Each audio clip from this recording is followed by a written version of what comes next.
Hello, today's video I'm going to go over how to change the circuit specifically for the LTV ventilator. Now before you change the circuit, you want to make sure that you have someone there with you that can ambu the patient while you're changing the circuit, because the ventilator will have to be turned off. So once you have someone bagging the patient and they're no longer on the ventilator, the first thing you're going to have to do is you're going to have to turn off the device. So in order to do that, there's a button here that says on and standby. You're going to hold this button down, and when the vent starts beeping, you just push silence reset. And now the ventilator is completely off, and now you're okay to change the circuit. Now, the easiest way to change the circuit so you don't forget where everything goes is to try to match it with the way you have it set up, okay? Now with the LTV specifically, you see that there are 3 tubes here, all right? And they're actually color coordinated because they only go one way. So you would unscrew the white piece, unscrew the yellow piece, and this one just slides off.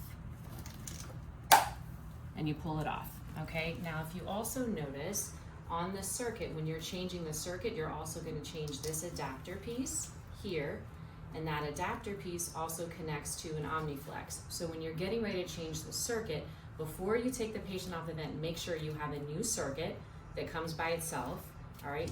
Your heater wires you're gonna use, again, these are the only things that you will not replace, all right? These are gonna go with every circuit that you have. You do not have multiple cables for your heater wire.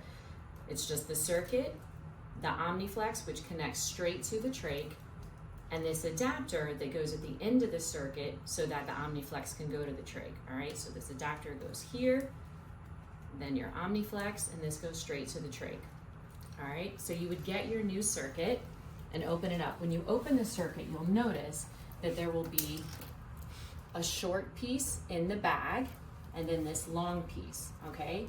The short piece you're gonna connect with a 15 millimeter adapter here. It goes to this part here, which is your filter. You should also get new filters, so you're gonna also change the filter. So make sure when you're setting up to change your equipment, you have a new filter, a circuit which comes in a bag, your OmniFlex, and your adapter, okay? And again, these you're gonna reuse, this cable.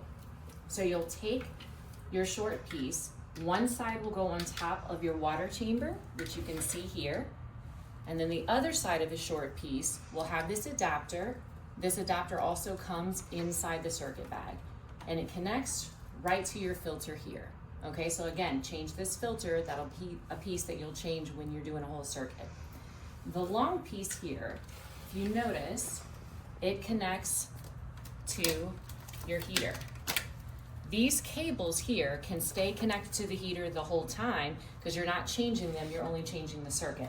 So when you take the circuit out of the bag, you'll notice that there will be a plastic piece in this opening here. You'll pull that plastic piece out of the new circuit because you're gonna need that opening access to put your cables in.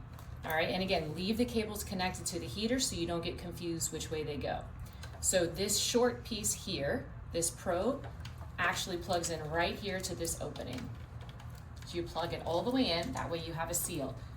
What that's doing is measuring the temperature right there as the flow of air goes into the heater to pick up the moisture.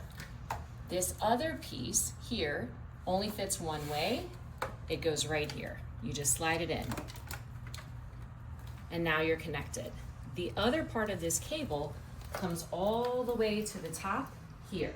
So again, you're never throwing these out. Leave the other end connected to the heater. You're just going to pull off this cap, because this cap will be on there when you open a new circuit. You're off this cap, and you're gonna wanna plug this probe in. This is how the heater measures the temperature at the top of the circuit right before it goes to the patient and right when it comes out of the ventilator. All right, so make sure you push this in. And then of course, we have to reconnect our 3 pieces. Now again, you can't get this wrong because they only go one way. So the tubing that has nothing on it fits at the very bottom here. It slides right on. You just push it all the way on until it's flush. Then of course the next piece you can see is even color coded. It's yellow.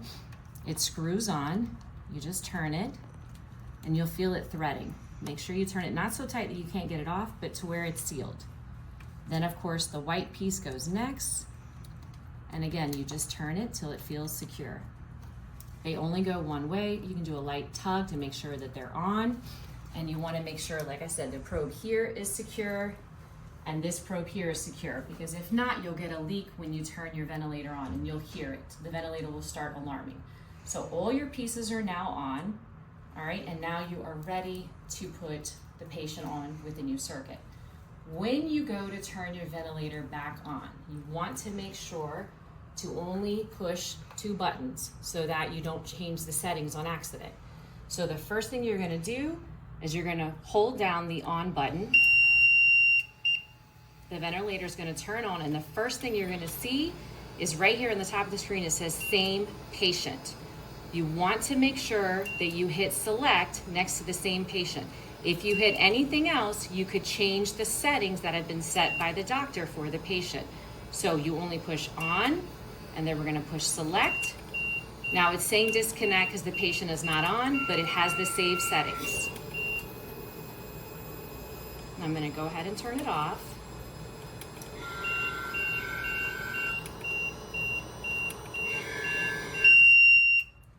Now, you get 4 circuits a month. You also get 4 OmniFlexes, and you're gonna get 4 filters. If something happens after hours, and it's not that you need equipment or you need more circuits, if something's going on with the ventilator, you did everything to change the circuit, you're still getting alarms, we have a respiratory therapist on call 24 hours a day. You call the answering service.